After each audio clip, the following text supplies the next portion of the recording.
4월 있을 총선을 놓고 벌써부터 다양한 정당들이 국민들의 마음을 얻기 위하여 애쓰고 있습니다. 최근의 뉴스를 듣다 보면 가장 많이 나오는 용어 중에 하나가 내로남불인 것 같습니다. 어느 정당이든 어떤 정치적 경향을 가지고 있든 이 용어만큼 최근에 많이 사용되는 언어도 없는 것 같습니다. 원래 내로남불은 과거 한국 사회에서 간통죄가 있을 때 내가 하면 로맨스, 남이 하는 불륜이라고 하는, 즉 불륜을 일으킨 커플을 조롱하기 위해서 사용했던 말입니다. 아무래도 가부장적인 전통이 강한 한국 사회에서 과거 간통죄가 있을 때에는 처벌의 수위를 낮추기 위하여 다양한 형태의 변호사들의 노력이 있었는데요. 같이 불륜을 저지르고도 여성들에게는 불륜을 인정하는 것이 형을 적게 받는 방법이었고, 반대로 남성들에게는 자신의 불륜을 인정하지 않는 것이 형을 낮추는 중요한 방법이었습니다. 그러다 보니 불륜은 같이 일으켰는데 남성과 여성이 그것을 바라보고 인정하는 방식이 사회적 편견에 의해서 왜곡되어 있었던 것이죠. 하지만 21세기 들어서 이 용어는 일반적인 형태보다는 정치적 영역에서 많이 사용되고 있습니다. 정당의 차이나 혹은 정치적 성향의 차이와 관계없이 동일한 잘못을 저지르고도 내 편에 속해 있는지 정치적 지향이 어떤 것인지에 따라서 서로 다른 판단을 내릴 때 흔히 사용되고 있는 것이죠. 한 가지 안타까운 것은 정치적 영역이든 일반 사회적인 영역이든 어떤 사건이 발생했을 때 그것의 선악의 문제든 혹은 가치 판단의 문제가 분명히 들어갈 수밖에 없는데요. 내로남불이란 말이 유행하게 되면서 자기 진영 혹은 자기 편의 경우는 무조건적으로 옳다라고 밀어붙이고 남이 하는 일은 무조건 틀렸다고 하는 정치의 양극화가 심화되고 있다고 하는 사실입니다. 흔히 그리스도인들이 정치적 문제를 언급하면 많은 이들이 종교인이 굳이 정치에 대해서 언급할 필요가 있느냐라고 반문하는 경우가 많습니다. 하지만 과거 한국 사회를 생각해 보십시오.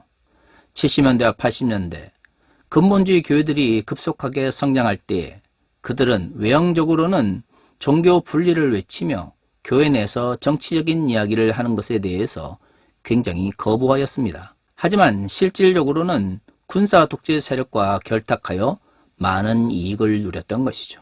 그러다 보니 한국 사회에서는 그리스도인이라고 불리는 사람들은 정치의식을 가질 필요가 없거나 혹은 과거 군사 독재 시대에 형성되어진 정치의식이 올바른 것인 것처럼 생각하는 일이 굉장히 많았던 것이죠. 과거에 많은 목사님들이 그리스도인의 정치의식을 이야기할 때 가장 많이 인용했던 구절이 바로 로마서 13장에 있는 말씀입니다. 로마서 13장 1절과 2절은 이렇게 이야기하고 있습니다. 각 사람은 위에 있는 권세들에게 복종하라. 권세는 하나님으로부터 나지 않음이 없나니 모든 권세는 다 하나님께서 정하신 바라. 그러므로 권세를 거스르는 자는 하나님의 명을 거스름이니 거스르는 자들은 심판을 자취하리라. 그리스도인들이 정권에 대해서 비판적인 이야기를 하거나 혹은 군사 독재에 대해서 반대하는 이야기를 할 때마다 많은 근본주의 교회 목사님들, 특히 군사 독재 세력과 결탁해서 성장을 이뤘던 목사님들은 이 구절을 들먹이면서 침묵할 것을 요구했던 것이죠. 하지만 로마서 13장은 그저 좋은 권력이든 나쁜 권력이든 그리스도인들은 무조건적으로 충성하거나 복종해야 된다는 의미를 담고 있는 것이 아닙니다.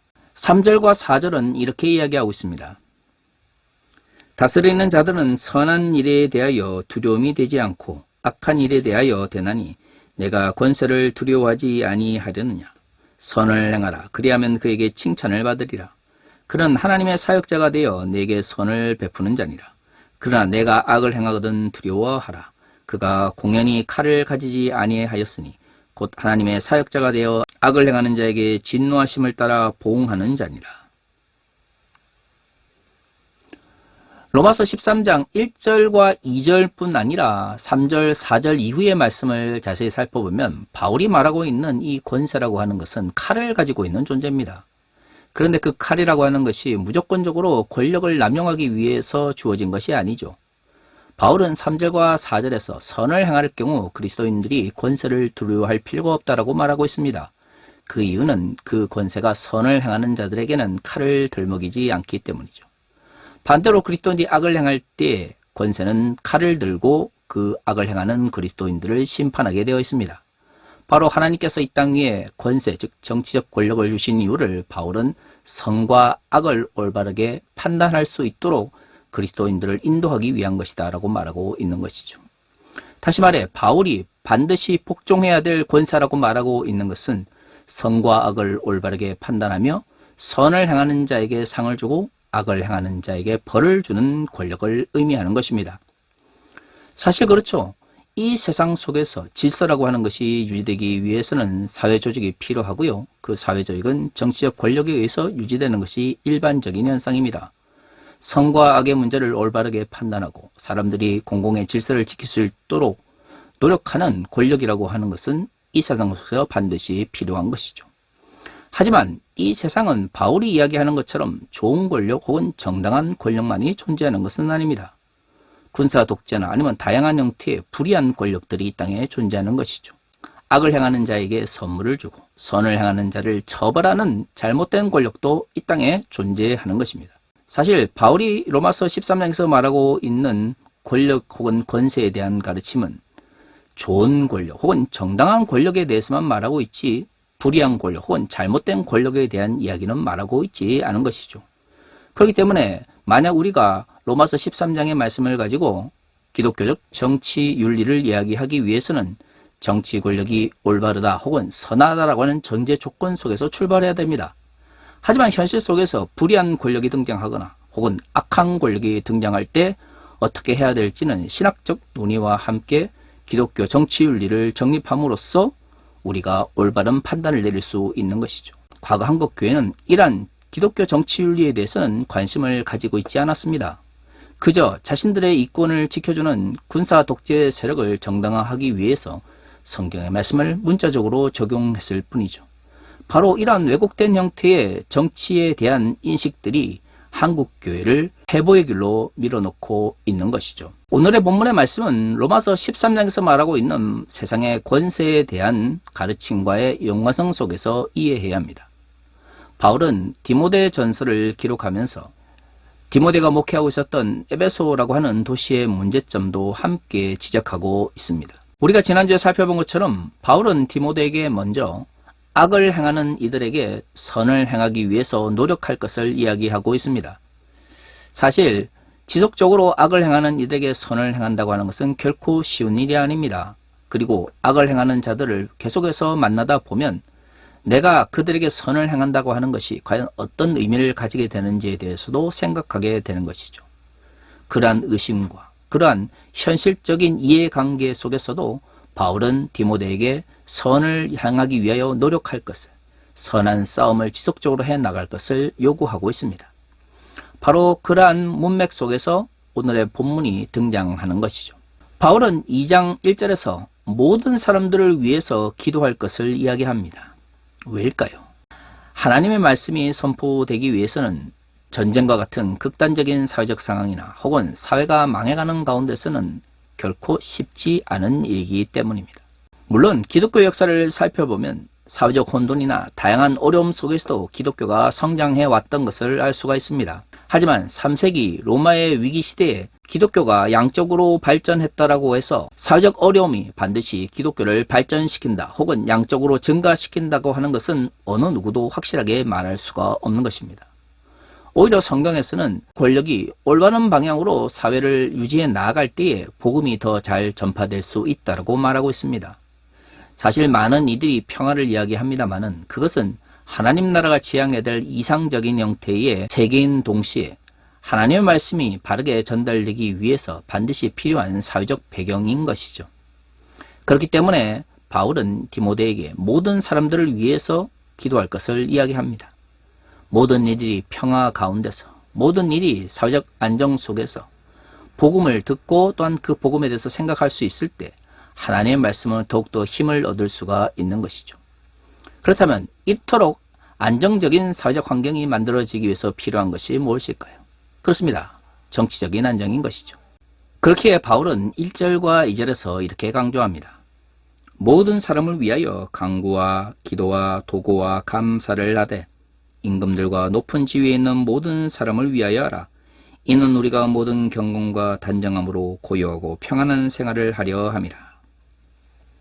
로마서 13장의 말씀과 함께 오늘의 본문은 과거 교회가 정치적인 권력을 가진 사람들에게 무조건적인 복종을 하거나 국가조창 기도회처럼 권력을 가진 이들을 위하여 기도하는 것을 정당화하는 말씀으로 사용되었습니다.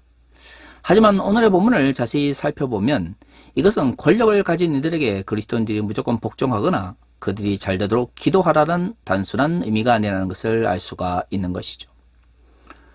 바울이 말하는 세상의 권세는 하나님께서 그 필요에 따라 권력 혹은 다양한 형태의 기능을 허락하신 존재들입니다. 바울의 가르침 속에서 세상의 권력과 영적 권력 혹은 교회의 권력은 각자에게 주어진 역할을 감당해야 합니다.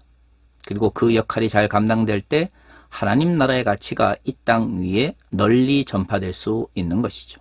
하지만 바울의 가르침 속에서는 두 가치가 서로 하나의 방향을 향해서 나아가는 경우만 있는 것이 아닙니다. 바울의 가르침 속에서는 두 가치가 대립하거나 아니면 정반대의 길을 가는 경우도 종종 등장하는 것이죠. 바로 이때 바울은 하나님 나라의 가치를 선택할 것을 여러 본문을 통해서 이야기하고 있습니다. 바울이 권력에 대해서 혹은 세상의 권세에 대해서 긍정적인 이야기를 할 때는 그 권세가 나아가는 길과 하나님 나라의 가치가 동일한 방향을 향하여 나아가기 때문입니다. 바울은 오늘의 본문에서 그리스도인들이 고요하고 평안한 삶을 사는 것을 긍정적으로 묘사하고 있습니다. 이것은 단순히 경제적으로 부유하고 세상의 권력을 가져서 잘 먹고 잘 살기 때문이 아닙니다. 앞서 말한 것처럼 선한 싸움을 싸워야 되는 그리스도인들에게 고요하고 평안한 삶이라고 하는 것은 하나님 나라의 가치를 이 땅에 실현하기 위한 중요한 사회적 배경이 되기 때문입니다. 영적이면서 동시에 가치적인 싸움을 싸워 나가야 되는 그리스도인들이 만약에 세상의 핍박을 받거나 어려움 속에 있다면 외적인 어려움으로 인하여 내적인 가치가 제대로 실천되지 못하는 문제가 발생하게 될 것입니다. 그렇기 때문에 선한 싸움을 싸워야 되는 그리스도인들에게 반드시 필요한 것이 세상 속에서 평온하면서도 안전한 삶을 살아가는 것이죠. 이를 위해서는 교회만의 힘으로는 되지 않습니다. 임금과 또한 권세들과 같이 권력을 가진 자들이 올바른 방향, 즉 하나님께서 그들에게 주신 올바른 권세를 사용하는 방식으로 나아갈 때 반드시 이루어질 수 있는 것이죠. 그래서 간구와 기도와 도구와 감사를 모든 사람들에게 행하는 동시에 그 모든 사람들 중에는 임금들과 또한 세상의 권력을 가진 사람들이 포함되어 있는 것입니다. 바울은 하나님께서 세상의 권세에게 주신 그 권한이 올바르게 사용되어질 때 그리스도인들이 선한 싸움을 싸워나가는 것이 어떻게 결과를 맺을 수 있는지를 3절과 4절에서 이렇게 말하고 있습니다.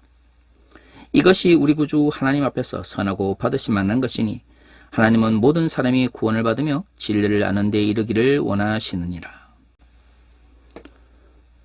선한 싸움을 싸워 나가는 그리스도인들에게 이 세상 속에서 고요하고 평안한 삶은 선한 싸움을 지속적으로 해나가는 데 큰 힘이 됩니다. 그것을 통해서 결국 하나님 나라의 가치가 선포되어지고 하나님의 복음이 널리 전파되는 것이죠. 하지만 이것은 양적인 측면에서 무조건 교회가 성장하고 세상의 권력을 가진 이들에게 아부하거나 복종하는 것을 정당화하는 말씀은 아닙니다. 바울은 선한 싸움을 싸우는 그리스도인들 삶의 모습을 모든 경건과 단정함으로 표현하고 있습니다. 사실 성경에서 경건과 단정함이라고 하는 것은 내적인 가치와 외적인 삶이 조화를 이루는 삶의 모습을 이야기합니다. 경건이란 하나님을 두려워하면서 하나님 나라의 가치를 마음속에 새기는 것을 이야기하는 것이고, 단정함이란 그 하나님 나라의 가치를 나의 삶 가운데서 표현하는 것을 의미하는 것이죠. 무조건적으로 권력에 복종하거나 아부하는 것이 그리스도인들에게 주어진 정치 윤리가 아니라 그들이 선한 싸움을 싸우며 또한 그 삶이라고 하는 것은 내적인 경건과 외적인 단정함으로 표현되어지는 것입니다. 모든 이들에게 올바른 경건과 단정함이 표현되어지는 그리스도인들이 만약 올바른 권세를 가진 이들이라면 그들을 칭찬하고 그들에게 올바른 방향으로 고요함과 평안한 삶을 제공할 것입니다. 하지만 그 전제 조건이 바뀌게 되면 어떻게 될까요? 로마서 13장 1절부터 4절에서 말하고 있는 선한 권력이 아닌 악한 권력이 등장하게 되었을 때 과연 그리스도인들은 그 가운데서 모든 경건과 단정함을 표현할 수 있을까요?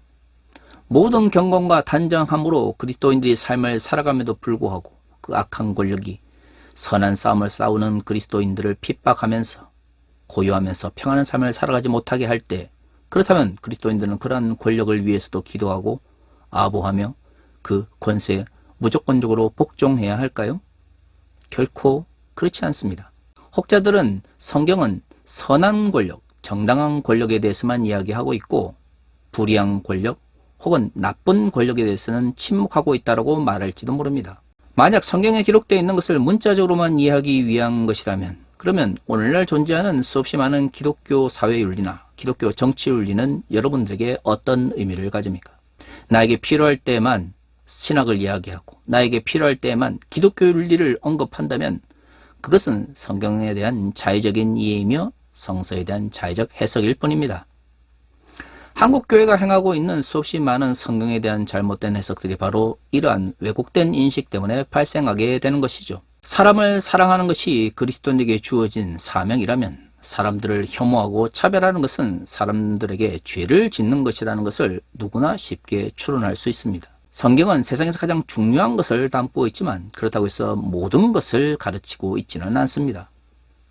성경이 가르치고 있는 가장 중요한 가르침을 기반으로 변하는 세상 속에서 그리스도인들이 사회적 윤리와 정치적 윤리 그리고 우리가 살아가는 개인적 윤리를 정립해 나아가야 할 의무가 각 시대에 주어져 있는 것이죠.